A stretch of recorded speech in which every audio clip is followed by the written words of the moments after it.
help execute that vision. And so in whatever ways I can, often the first conversations I'll have with any director will simply be about, wow, tell me this history of this scene. Did it come from somewhere? Did it come from like some true thing that happened in your life? Tell me a little bit more about that. Tell me the emotion that you want this scene to be. Is this a scene about conflict? Is this a scene about, redemption? Is this a scene about revenge?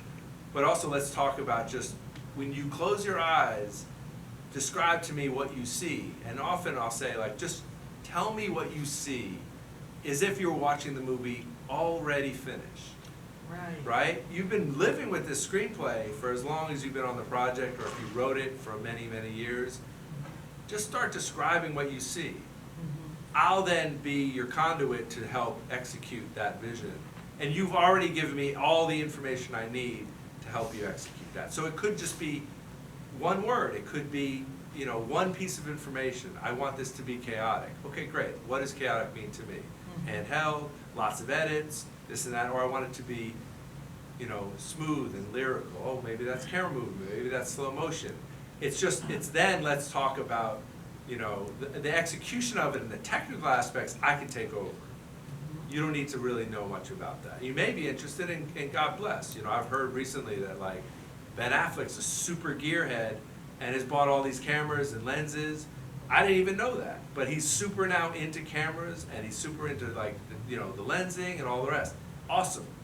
That didn't make Ben Affleck a great director when he did The Town, or he did, the first one he did, and obviously Argo. All his experience as an actor helped that, right?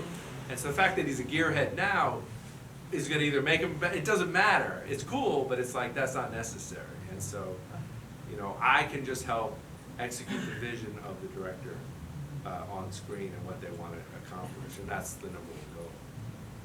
All right, any other questions? We'll get you next, Ross. I think You right there. Okay. Actually, I had two questions. The first one's real short.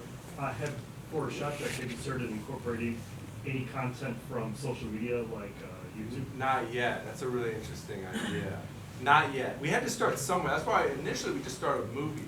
It was too daunting, and also like that's, to some extent, I felt like we were trying to fill a void that like the algorithms on Google that gave you so many different places of content was too vast.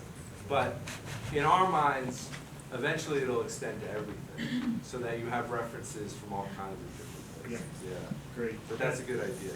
Yeah, and then the second question is, when you were talking about the diversification of the different images from different movies from all over the world, Yes. and different cultures, was there any one or two cultures that seemed to really get you to that next level of diversification more than others? No, because we realize is there's so many films that we're missing. More, it was just an enlightenment as to like the vastness of the problem we're trying to solve, or the sort of the goal that we're trying to attain. It's vast, but we know we'll get there, and it's exciting to also discover films from different places and different filmmakers that we knew nothing about. So